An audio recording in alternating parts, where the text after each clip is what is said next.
कुछ पता चला? नहीं, मैंने बेला दीदी को पहले ही बोला था कि इन चक्करों में नहीं पड़े। उसने ना खुद के पैर पे कुल्हाड़ी मारी है। अबे कम से कम ऐसे वक्त पे तो उसे मत कोस। जाना पता करना। कहाँ से पता करूं? वो ना हमारी सुनती है ना जीजा जी की। वो अपनी मर्जी की मालिक है। अब उसके चक्करों में पड़ के मुझे अपना वक्त बर्बाद नहीं करना।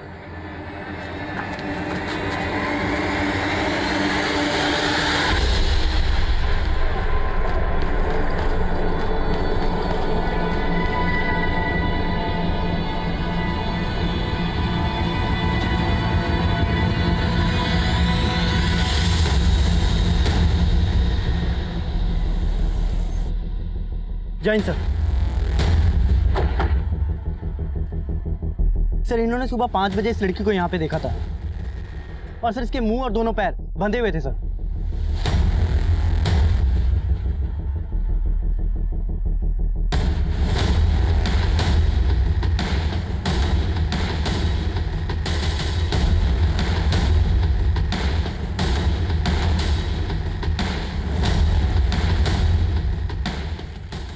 लड़की इस रास्ते से खुद को खींचते हुए वहां लेकर गई।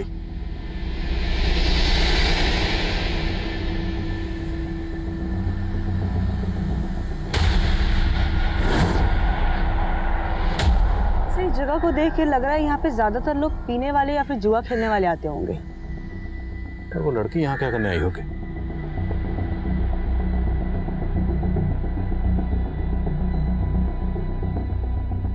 यहाँ से आगे ड्रैगिंग मार्क्स नहीं है। ऐसा हो सकता हो लड़की को गाड़ी में यहाँ पे लाया गया हो, उसके बाद रेप करने के बाद यहीं छोड़ दिया गया होगा। यहाँ आने जाने वाले सभी रास्तों के सीसीटीवी चेक करो। हो सकता है किसी में वो गाड़ी कैप्चर हुई हो। और जितने भी लोग यहाँ पे शराब पीने या जुआ खेलने आते हैं सबको रन ऑफ करो। Right sir.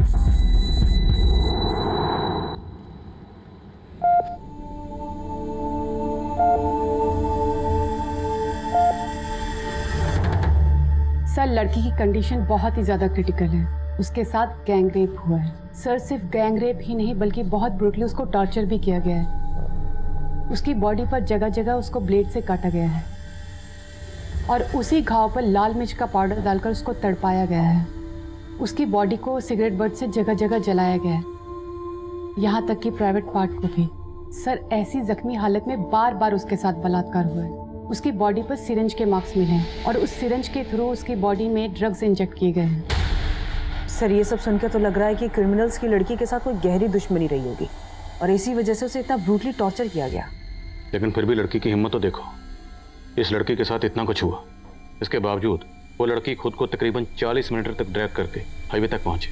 Sir 40 metres, that means sir लड़की बहुत स्ट्रांग और ब्रेव रही है। और सर उसकी विल पावर इतनी ज़्यादा स्ट्रांग है कि वहाँ से यहाँ तक आने के बाद भी उसने दम नहीं तोड़ा। अभी लड़की की हालत कैसी है? सॉरी टू से सर, मगर वो बच जाए तो ये बहुत बड़ा मिरेकल होगा। फिलहाल तो वो कोमा में है sir. Let's hope for the best. Thank you.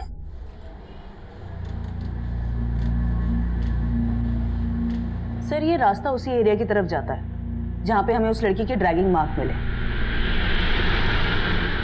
और ये एसयूवी का नंबर अंधेरे की वजह से नजर नहीं आ रहा है। But sir I am sure इसी एसयूवी से उस लड़की को यहाँ पे डंप किया गया होगा, क्योंकि 2 मिनट बाद ये एसयूवी इसी एरिया से निकलती हुई दिखाई दे रही है। अगर ये एसयूवी इस लड़की को डंप करने के लिए यूज हुई है तो शायद क्रिमिनल को लगा होगा कि लड़की मर गई, इसलिए वो इसको फेंक कर चले गए। क्योंकि इतना टॉर्चर करने के बाद वो इसे जिंदा रखने का रिस्क तो नहीं लेंगे। इस एसयूवी का ट्रेल फॉलो करो।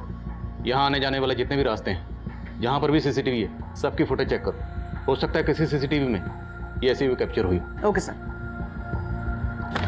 मैं कम सर। कम है सर गुड़गांव थाने में एक की नाम की औरत की कंप्लेंट फाइल हुई है सर। इसका फोटो उस लड़की से मैच करता है जो हमें मिली थी सर। बेला पे चोरी का इल्जाम किसी और ने नहीं बल्कि इसके पति गोकुल ने लगाया। जो औरत हमें जख्मी हालत में मिली थी उसकी शिनाख्त हो गई थी। उस औरत का नाम बेला था। बेला एक बहुत ही घिनौने जुर्म का शिकार हुई थी, लेकिन हम अपनी तफ्तीश में मुस्तैदी से जुटे हुए थे। उस एरिया के जितने भी शराबी, जुआरी, चोर उचक्के और हिस्ट्री शीटर्स थे, हमने सबको राउंड अप करना शुरू किया। ये केस इतना सेंसिटिव था कि इस केस की शुरुआत से ही मीडिया ने हम पर अपना दबाव बनाना शुरू कर दिया था।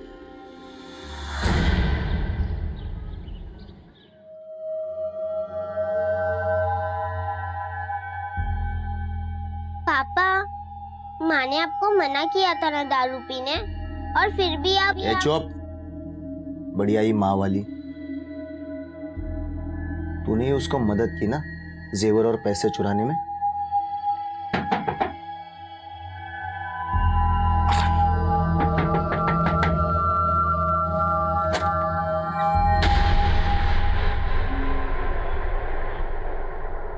बेला हमें बहादुरगढ़ में जख्मी हालत में मिली,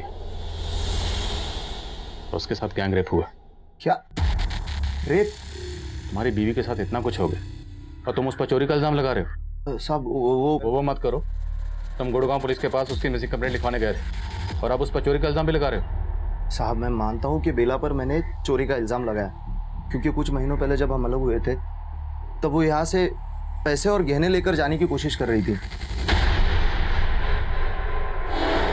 ये सब क्या कर रही हो? मैं तुम्हें मेरा और पैसा बर्बाद करने नहीं दूंगा। मुझे इनकी जरूरत है, मैं थोड़े दिन में वापस कर दूंगी। इन पे सिर्फ लाली का हक है। कल को उसकी शादी होगी, अगर ये भी तू ले गई तो लाली का क्या होगा? लाली की फिक्र मुझे आपसे ज्यादा है। आपको ये गहने रखने हैं तो रख लीजिए, लेकिन लाली को मैं अपने साथ ही लेकर जाऊंगी। लाली पर तुम्हारा कोई हक नहीं है, और मुझे मेरी बेटी से अलग करने की कोशिश की ना तो अच्छा नहीं होगा। बेला मुझसे अलग होकर हमारे पड़ोस में ही उसकी सहेली के साथ रह रही थी।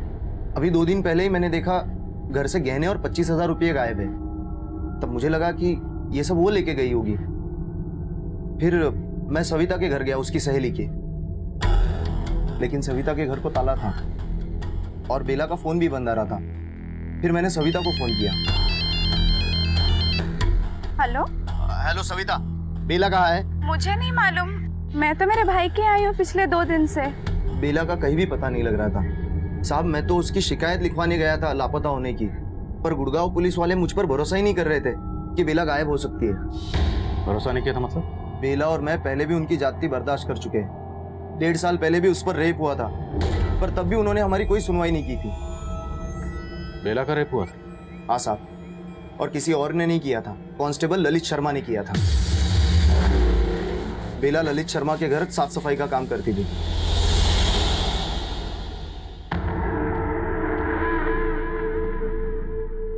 बेला माँ कहाँ है?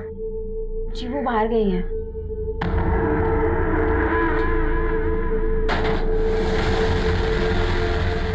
ये दरवाजा क्यों बंद कर दिया? अरे बेला, बहुत दिन से सोच रहा था कि तेरे साथ थोड़ा सा वक्त गुजारूं अकेले। ठीक, आज मौका मिल गया ना, आज हम दोनों अकेले हैं, चल बैठ के कुछ बात करते हैं।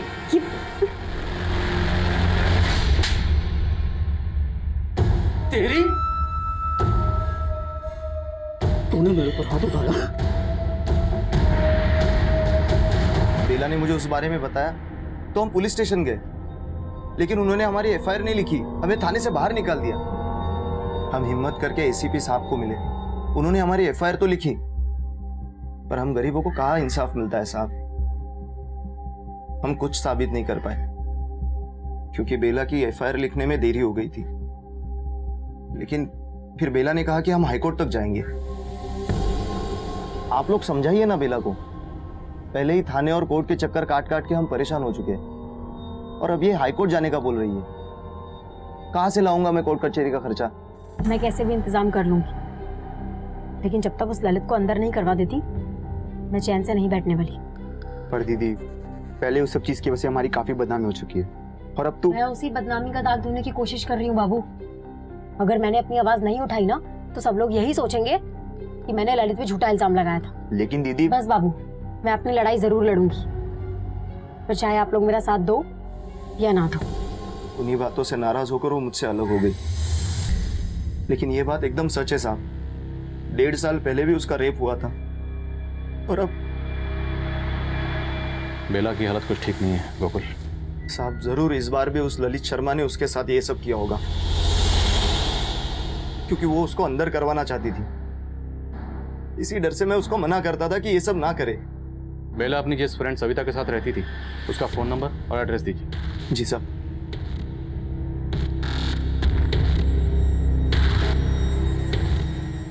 पापा, मुझे भी माँ से मिलना है।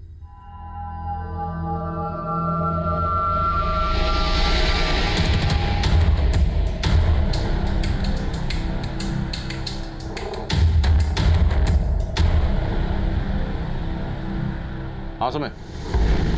सर बेला अपनी जिस सहेली सविता के यहाँ रह रही थी उसके घर पे ताला लगा हुआ है। लेकिन सर मेरी सविता से बात हुई है, वो भी अपने भाई के घर पे। और सर वो तब से वहाँ पे है जब से बेला गायब हुई थी। इन सब का हमारे केस से कोई ताल्लुक है? सर कुछ कह नहीं सकते, लेकिन बेला का भाई भी बहादुरगढ़ में ही रहता है। ठीक है, इनके बारे में सब कुछ पता करो और जैसे कुछ पता चलता है मुझे तुरंत फोन करो। Okay sir. सर गोकुल के पड़ोसियों से एक बहुत ही इंपॉर्टेंट बात पता चली है। बेला गोकुल की दूसरी बीवी थी। गोकुल की पहली बीवी बेला की बड़ी बहन बसंती थी। गोकुल ने बेला पर सिर्फ चोरी का इल्जाम लगाया, लेकिन जब हमने बेला के पति गोकुल को बेला के गैंगरेप के बारे में बताया तब गोकुल ने कांस्टेबल ललित शर्मा के केस का जिक्र किया। सुमन, तुम बेला के घर वालों को मिलो और मैं कांस्टेबल ललित शर्मा को देखता हूँ। Okay sir.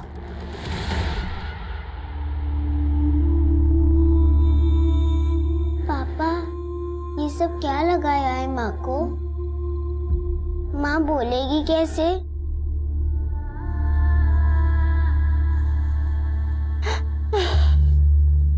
ये सब क्या हो गया? मैंने कितना समझाया था बेला को, लेकिन मेरी एक नहीं सुनी। उस ललित शर्मा ने उसके साथ फिर से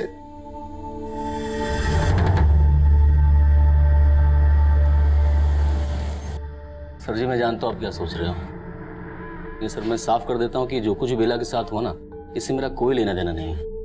लेकिन बेला ने तुम पर रेप का इल्जाम लगाया था। सर झूठा आरोप लगाया था और इस मामले में सीबीआई मुझे पहले क्लीन चिट दे चुकी है। लेकिन ये तो सच है ना कि बेला तुम्हारे घर में काम करती थी? हाँ सर सच है, वो काम करती थी। तो एक मामूली सी काम करने वाली औरत तुम जैसे पुलिस वाले पर रेप का झूठा इल्जाम क्यों लगाएगी? सर वो मेरी माँ का बदला मुझसे ले रही थी। किस बात का बदला? सर जी मैं यहाँ अकेला रहता था और जब मेरी माँ मेरे साथ रहने के लिए गांव से आई तो सर जी मेरी माँ को मालूम पड़ गया कि बेला दूसरी जात की है।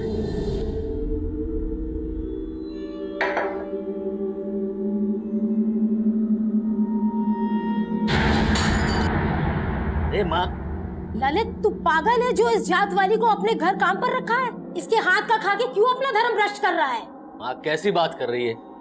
देख मैं ये सब नहीं मानता हूँ। तू चुप कर, इसको अभी काम से निकाल। पूरा घर अशुद्ध करके रख दिया है। सर जी मैं मानता हूँ कि मेरी माँ थोड़ी पुराने ख्यालात की है, लेकिन बेला ने भी इस बात को दिल पे ले लिया और मुझ पे रेप का झूठा इल्जाम लगा दिया और इसी वजह से मैं 1 साल तक सस्पेंड रहा। बेला का पहले रेप किया गया, फिर पूरी तरह से टॉर्चर किया गया। बहुत ब्रूटल रेप है और उसकी हालत को देख के लगता है जैसे किसी ने कोई बहुत पुरानी नफरत निकाली उससे। और हमें पता चला कि अब वो तुम्हारे खिलाफ हाई कोर्ट जाने वाली है।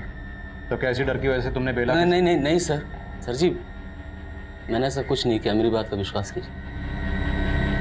बेला ने अपने सपनों का बलिदान दे दिया, लेकिन क्या? लेकिन 1.5 साल पहले बेला का बलात्कार हुआ, इसी वजह से उन दोनों के बीच। लेकिन गोकुल जी ने उसका साथ भी नहीं छोड़ा, बेला को न्याय भी नहीं मिला। कुसुम जी, गोकुल से अलग होने के बाद बेला आप लोगों के साथ भी तो रह सकती थी। ऐसी क्या वजह थी कि वो आप लोगों के होते हुए भी अपनी सहेली सविता के साथ रह रही थी? छोटे भाई ने 2 बातें क्या कह दी, वो नाराज हो गई। दीदी ये इंसाफ की रट लगाने से कुछ नहीं मिलने वाला। अरे गनीमत समझो कि इतना कुछ होने के बावजूद भी जीजा जी ने तेरा साथ दिया और अब तू उनसे अलग हो रही है। तो मैं ये कैसे बर्दाश्त कर लूं कि मेरा बलात्कार करने वाला इंसान खुला घूम रहा है? बस करो। अरे इन सब से कुछ हासिल नहीं होने वाला। पहले हमारे खानदान की इतनी बदनामी हो चुकी है और अब तू उनसे अलग होकर यहाँ आ जाएगी तो लोग। तो तुझे लोगों की फिक्र है, अपनी दीदी की नहीं। तुझे परेशानी है ना, तो मैं इस घर में आके नहीं रहूंगी। बेला और गोकुल के बीच में लाली को लेकर झगड़े चल रहे थे। यहाँ बेला के साथ इतना कुछ हो गया और गोकुल उस पर चोरी का इल्जाम लगा रहा था। ये बात जानकर तो मुझे भी बहुत बड़ी हैरानी। जब गोकुल जी से फोन पर बात हुई तब पता चला कि उनको तो यही लगता है कि बेला हमारे साथ रहती है। माँ जी, बेला ने ये अच्छा नहीं किया। वो मेरे घर से पैसे और गहने चुरा कर ले गई है। गोकुल जी, आपको बहुत बड़ी गलतफहमी हुई है। बेला ऐसा कर ही नहीं सकती। अरे उसके सर पे भूत सवार है ना इंसाफ का, और उस चक्कर में वो मेरी सारी कमाई कोर्ट कचहरी में बर्बाद करना चाहती है। लेकिन मुझे मेरा पैसा वापस चाहिए। तभी मुझे पता चला कि बेला गायब है। मैंने बाबू से कहा कि वो जाकर उसे ढूंढे, लेकिन मुझे नहीं पता था कि उसके साथ इतना बुरा हो गया होगा।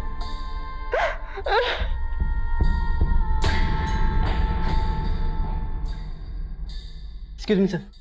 सर सविता के भाई के बारे में तो कुछ मालूम नहीं चला है, लेकिन सर 2 साल पहले बेला ने सविता के पति को जेल करवाई थी। लेकिन बेला तो सविता के घर पर ही रह रही थी। ये सविता कहाँ है अभी? सर वो अपने गुड़गांव वाले घर पे।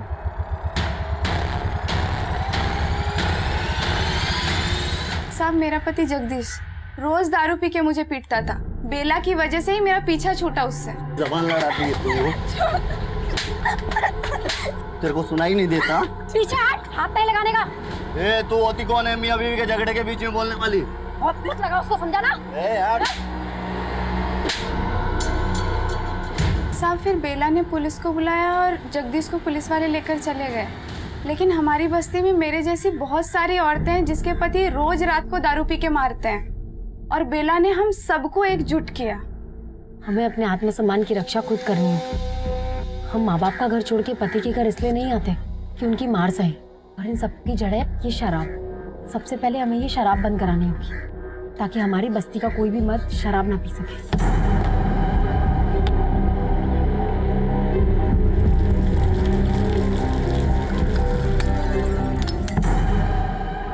लेकिन उसके पति गोकुल का कहना है कि बेला उसके घर से चोरी करके भागी थी। साहब झूठ बोल रहा है वो। बेला ऐसा कर ही नहीं सकती है।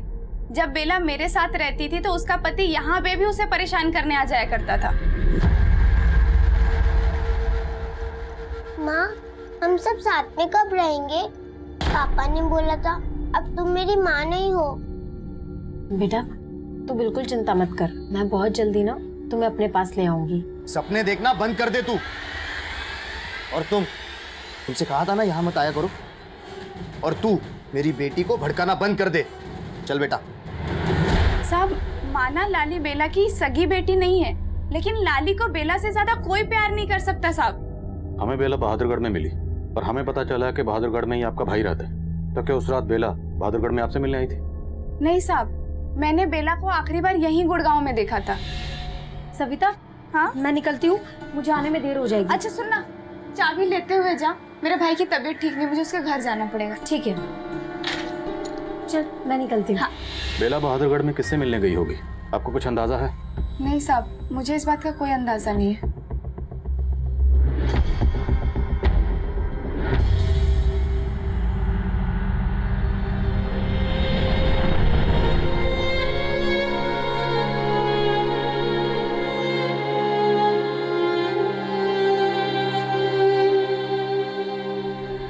सही सविता का हस्बैंड जगदीश 3 महीने पहले ही जेल से बाहर आया और जब से आया तब से गायब है। तो एक इम्पोर्टेंट इन्फॉर्मेशन पता चली कि इससे पहले भी चोरी और मारपीट के इल्जाम में जेल जा चुका है। तो इस जगदीश का मोटिव हो सकता है बेला से बदला लेने का? Yes sir.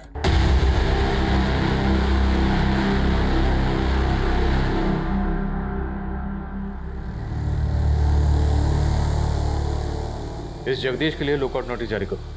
और कांस्टेबल ललित शर्मा के खिलाफ कुछ मिला? यस सर, कांस्टेबल ललित के बारे में पता किया। तो ये सच है कि कांस्टेबल ललित काफी टाइम से गुड़गांव में पोस्टेड है और बेला के साथ जो कुछ भी हुआ वो बहादुरगढ़ में हुआ। तो पॉसिबल है कांस्टेबल ललित शर्मा ने ये सब कुछ किसी और से करवाया, खुद ना करके किसी और को इस्तेमाल किया, शायद जगदीश को। मैं कम इन सर बेला के कॉल रिकॉर्ड्स आ गए हैं। बेला का फोन 16 मार्च को बहादुरगढ़ में ही बंद हुआ था और हमें बेला मिली 18 मार्च को बहादुरगढ़। उसके कॉल रिकॉर्ड्स में बहादुरगढ़ का कोई नंबर? नहीं सर, उसके कॉल रिकॉर्ड्स में बहादुरगढ़ का तो कोई नंबर नहीं है, लेकिन सर उसको लास्ट कॉल जिज्ञासा नाम की एक लड़की ने किया था। और सर ये जिज्ञासा एनजीओ के लिए काम करती है। एनजीओ? समान मिलो इस जिज्ञासा से। Right sir.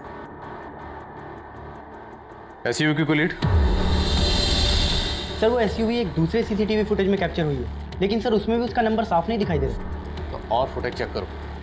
हमारे लिए मुजरिमों तक जल्द से जल्द पहुंचना जरूरी है और बेला से जितने भी लोग जुड़े हुए हैं सबके कॉल रिकॉर्ड्स निकलो। मुजरिम किसी से भी कनेक्टेड हो सकते हैं। Okay sir.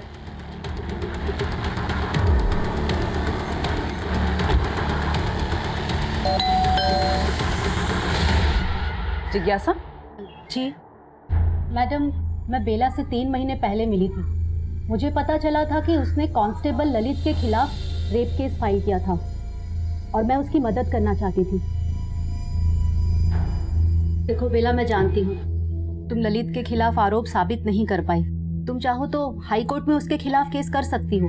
उसमें तो बहुत पैसे खर्च हो जाएंगे, इतने पैसे तो नहीं है मेरे पास। उसकी चिंता तुम मत करो, तुम्हारे केस के खर्चे के लिए मैं अपने एनजीओ में बात कर रही हूँ। तो तुम्हारी एनजीओ ऐसे केस में इंटरेस्ट क्यों ले रही थी जिसमें क्राइम ब्रांच ने भी कांस्टेबल ललित को क्लीन चिट दे दी थी? मैडम मुझे बेला पर पूरा भरोसा था। इनफैक्ट जब मैं उसकी मदद कर रही थी तो मुझे थ्रेट मिल रहे थे। ओ मैडम, उस बेला की मदद की ना तो तेरी मदद करने वाला कोई नहीं बचेगा। कौन था वो? मैडम वो हेलमेट में था, लेकिन मैं दावे के साथ कह सकती हूँ ये ललित का भेजा हुआ ही आदमी था।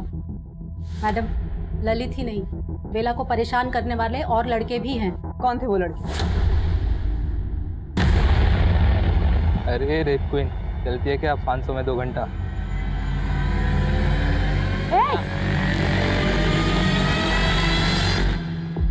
मुझे तो लगता है मैडम उन लड़कों को भी ललित ने ही भेजा था उसे परेशान करने के लिए। मैंने एक बार उन्हें बिना पता चले उनकी फोटो खींच ली थी।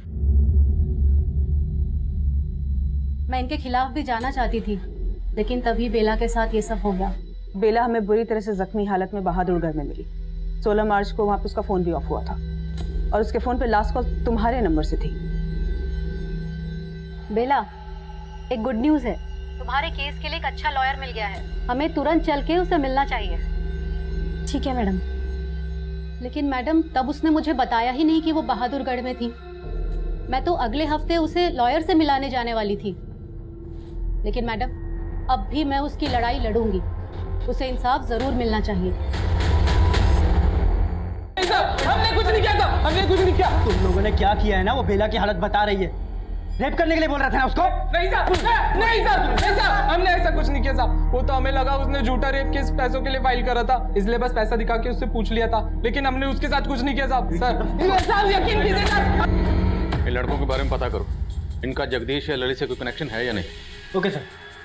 और जगदीश की कोई लीड? नहीं सर, उसका फोटो हर जगह सर्कुलेट किया है और अपने खबरियों को भी उसे ढूंढने पे लगा है, लेकिन सर उसका कोई अपडेट नहीं मिल रहा है। पता करवाओ। Okay sir. हाँ सुमा। सर क्राइम सीन पे जो एसयूवी देखी गई थी उसका एक ट्रेल मिला है। एक पेट्रोल पंप के सीसीटीवी कैमरा में उस रात को वो एसयूवी कैप्चर हुई। उसका नंबर भी विजिबल है, किसी महेश के नाम पर है। मैं उसी एड्रेस पे जा रही हूँ। गुड, जाओ और मुझे अपडेट करो। Okay sir.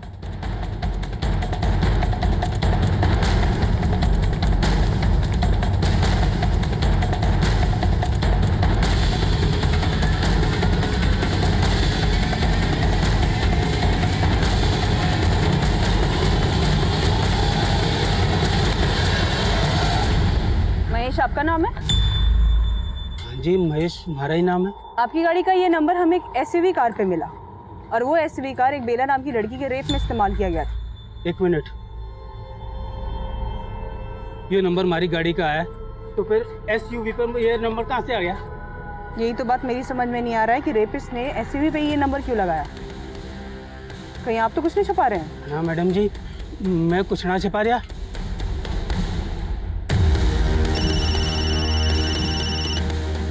Yes sir. इस महेश का बेला या उससे जुड़े लोगों से कोई कनेक्शन? सर अभी तक ऐसा कुछ मिला तो नहीं है, लेकिन फिर भी मैं चेक करती हूँ। और ये भी चेक करो, इस महेश की किसी से कोई दुश्मनी तो नहीं जिसे फंसाने की कोशिश कर रहा हो? ओके सर, मैं देखती हूँ।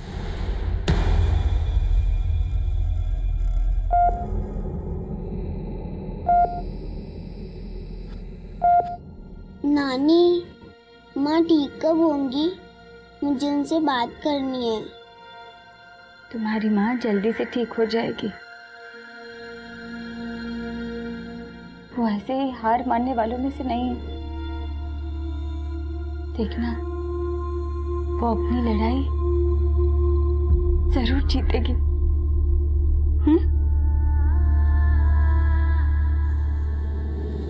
सर उस महेश के बैकग्राउंड में ऐसा कुछ भी नहीं मिला जो क्रिमिनल की लीड दे, और ऐसा भी कोई क्लू नहीं मिल रहा है जिससे ये पता चले कि बेला उस रात को बहादुरगढ़ में क्यों गई थी।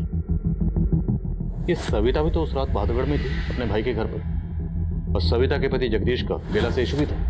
बट सविता ने खुद ही बोला कि बेला ने ही जगदीश से उसका पीछा छुड़वाने में मदद की, और ऐसी कोई वजह नहीं मिल रही जिससे वो झूठ बोले। और जिज्ञासा का कहना है कि जब बेला बहादुरगढ़ में थी तो उससे उसकी फोन पे बात हुई।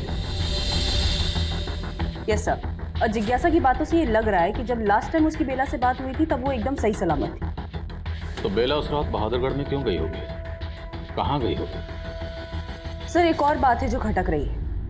बेला के पति गोकुल ने ये बोला था कि बेला घर से पैसे और गहने चुरा कर भागी थी, और अभी तक हमने बेला के बारे में जो कुछ भी जाना है उसे लगता तो नहीं है कि वो ऐसा कुछ करेगी। तो तुम कहना चाहती हो कि बेला के पति गोकुल झूठ बोल रहे हैं? चोरी का इल्जाम तो ठीक है, लेकिन खुद की पत्नी को इतना टॉर्चर, इतनी बुरी हालत। सब बेला और गोकुल की बन तो नहीं रही थी, और ऊपर से लाली को भी लेकर उन दोनों के बीच में झगड़ा चल रहा था। तो ऐसा हो सकता है कि ऐसी कोई वजह हो जो अभी तक हमारे सामने नहीं आई है। तो इन दोनों के बेटी लाली से मिलते हैं, शायद नफरत की वजह सामने है। लाली बेटा, आपने अपनी माँ को आखिरी बार कब देखा था?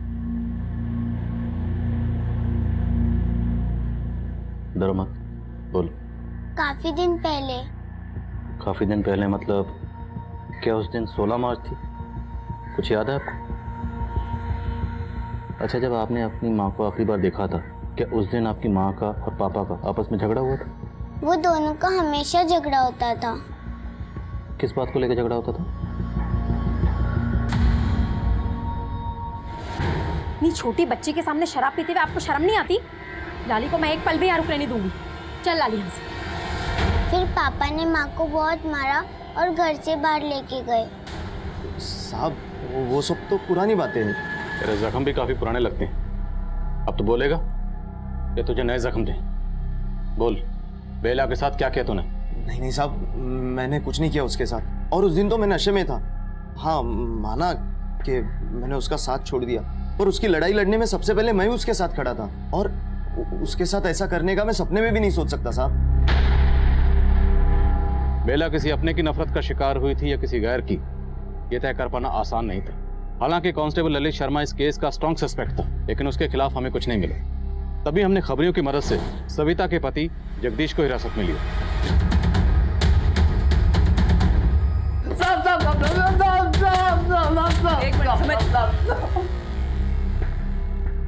चल बोल।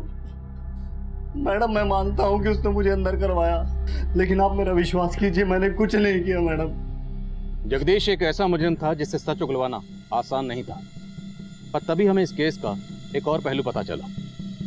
बेला के हादसे से कई साल पहले बेला के पिता केदारनाथ का कत्ल हुआ था, और वो केस भी अब तक अनसॉल्व था। मैडम, मेरे पापा ने बसंती दीदी की शादी के लिए एक साहूकार से कर्जा लिया था, पर वो उस कर्जे को चुका नहीं पा रहे थे। हमें तो शक था कि जिन लोगों ने मेरे पापा को मारा है वो उसी के आदमी होंगे, पर उसके खिलाफ कुछ साबित नहीं हो पाया।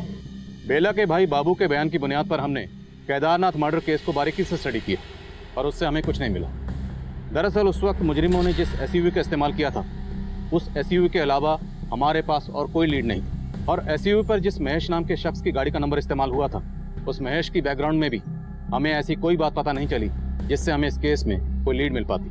अब हमें यही लग रहा था कि बेला का बयान ही इस केस पर रोशनी डाल सकता है, लेकिन बेला की हालत दिन ब दिन इतनी नाजुक होती जा रही थी कि उसके बयान देने की दूर दूर तक कोई गुंजाइश नजर नहीं आ रही थी। लेकिन तभी इस केस में कुछ ऐसा हुआ जिसके बारे में हमने सोचा भी नहीं।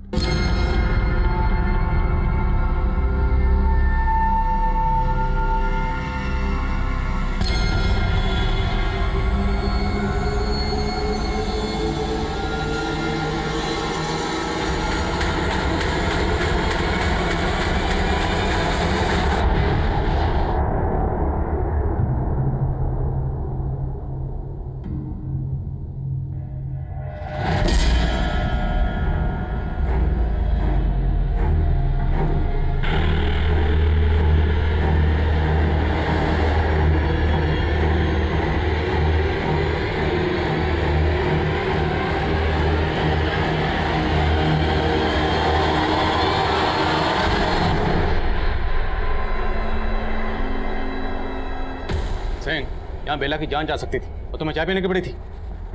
वन सेकेंड सर, मैंने यहाँ का सीसीटीवी फुटेज चेक किया, उसमें वो आदमी दिखाई दिया जिसने बेला को मारने की कोशिश की।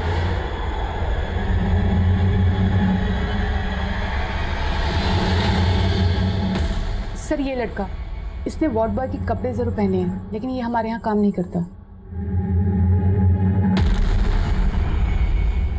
पॉज करोगे?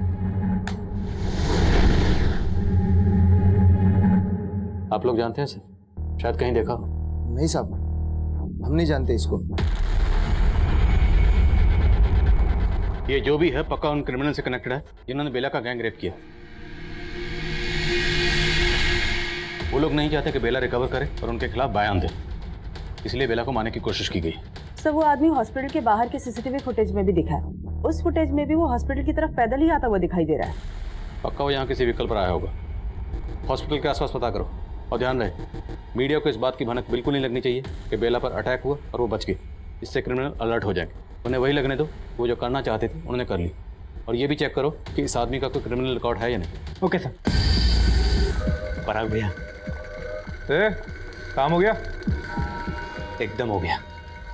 बेला की बला दूर, रात का बुलेटिन देख लेना। पार्टी तो फिर बनती है, हैं? रेप करेंगे हम और सजा भुगतेगा वो ललित। ते बुला ले रहे अपनी सबिया को। आज फिर से अपनी रात रंगीन मनाएंगे और फिर गायब हो जाएंगे। ठीक है भैया। क्या हाँ समय सर एक ऑटो वाले ने उस आदमी को आइडेंटिफाई किया है। सर इस ऑटो वाले ने बताया कि इसने उसे हॉस्पिटल से उठाया था और बहादुरगढ़ रोहतक रोड पे छोड़ा था। तुरंत वहाँ जाओ, वो आदमी वहीं कहीं हो सकता है। Okay sir. सर मैं जिज्ञासा से मिली, उससे बात करके एक हिंट मिली है। कैसा हिंट?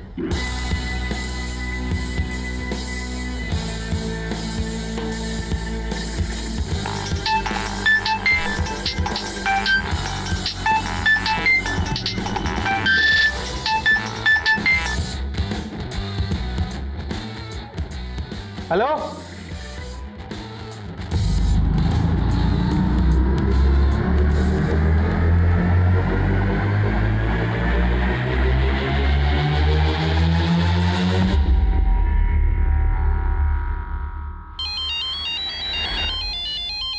हाँ बोल। ओके राजेश आगे से राइट लो क्विक।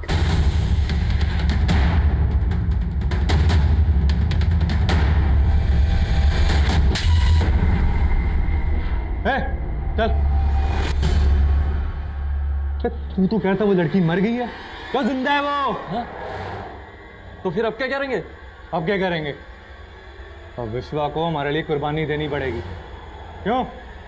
मरेगा ना हमारे लिए, मरेगा ना?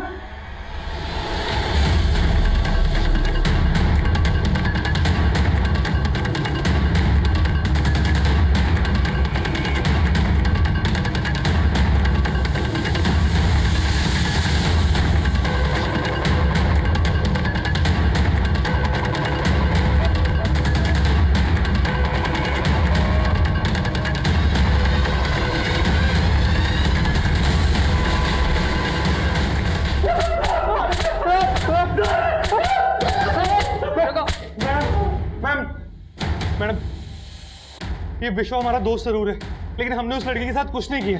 ये इसी ने किया होगा। क्या बोल रहे हैं? हमें पता चल गया कि तुम लोग सिर्फ 3 नहीं थे, तुम लोग साथ एक चौथी भी थी।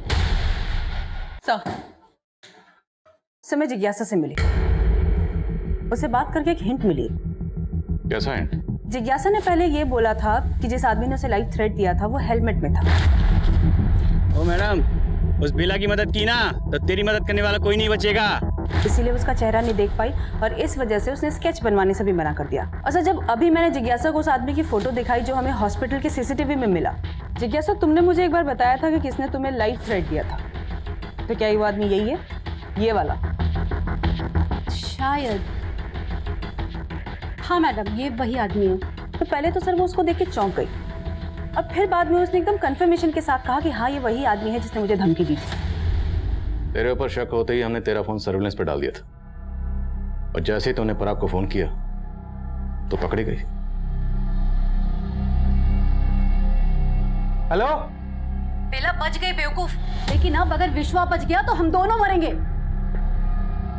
तू तो बोल रही थी कि तू बेला की मदद कर रही थी, तूने ही बेला के साथ ये सब किया? हाँ मैंने ही बेला के साथ ये सब करवाया और मैं कोई उसकी मदद करने के लिए उससे नहीं मिली थी, मैं तो उसकी मजबूरी से अपना फायदा उठाना चाहती थी। देखो बेला मैं जानती हूँ ललित पर तुम आरोप साबित नहीं कर पाई, तुम चाहो तो हाई कोर्ट में उसके खिलाफ केस कर सकती हो। लेकिन मैडम हाई कोर्ट, उसमें तो बहुत पैसे खर्च हो जाएंगे, इतने पैसे तो नहीं है मेरे पास। तुम्हारे केस के खर्चे के लिए मैं अपने एनजीओ में बात कर रही हूँ, वो इस केस का 70% खर्चा उठा लेंगे, लेकिन बाकी पैसों का इंतज़ाम तुम्हें खुद करना होगा। वो मुझे 65,000 पहले ही दे चुकी थी, लेकिन मैंने उसके लिए कुछ नहीं किया, बल्कि मैं उससे और पैसे मांग रही थी और वो मुझे पैसे देने के लिए तैयार भी हो गई थी, लेकर आ रही थी पैसे, लेकिन तभी अचानक उसके तेवर बदल गए मैडम, आप पहले ही मुझसे 65,000 रुपये ले चुकी हैं। अभी आप 40,000 रुपये और मांग रही हैं। लेकिन आपने अभी तक मुझे उस वकील से नहीं मिलवाया जो मेरा केस लड़ने वाले हैं। अरे मिलवा दूंगी, थोड़ा सब्र कर। नहीं, मुझे अब और सब्र नहीं करना। आप मेरे 65,000 रुपये वापस कर दीजिए। अच्छा, नहीं दूंगी तेरे पैसे। क्या करेगी? मैं तो जानती थी तू मदद करने के बहाने ना सबसे पैसे लूटती है। हाँ, मैं यही करती हूँ। जो भी तूने अभी कुछ कबूला है ना, वो सब इस वीडियो में रिकॉर्ड कर लिया मैंने उसे यही लगने दिया कि मैं उससे डर गई हूँ और पैसे देने के लिए अगले दिन बहादुरगढ़ बुला लिया। पराग का फार्म हाउस है वहाँ। पराग हमारे एनजीओ के ट्रस्टी का बेटा है और उसकी सारी अय्याशियों के बारे में मुझे सब कुछ पता है, इसलिए वो मेरे लिए कुछ भी करने के लिए तैयार था। सामने सनसनवाल फार्म हाउस है, तुम वहीं आ जाओ, तुम्हारे पैसे मिल जाएंगे। ठीक है, मैं आती हूँ।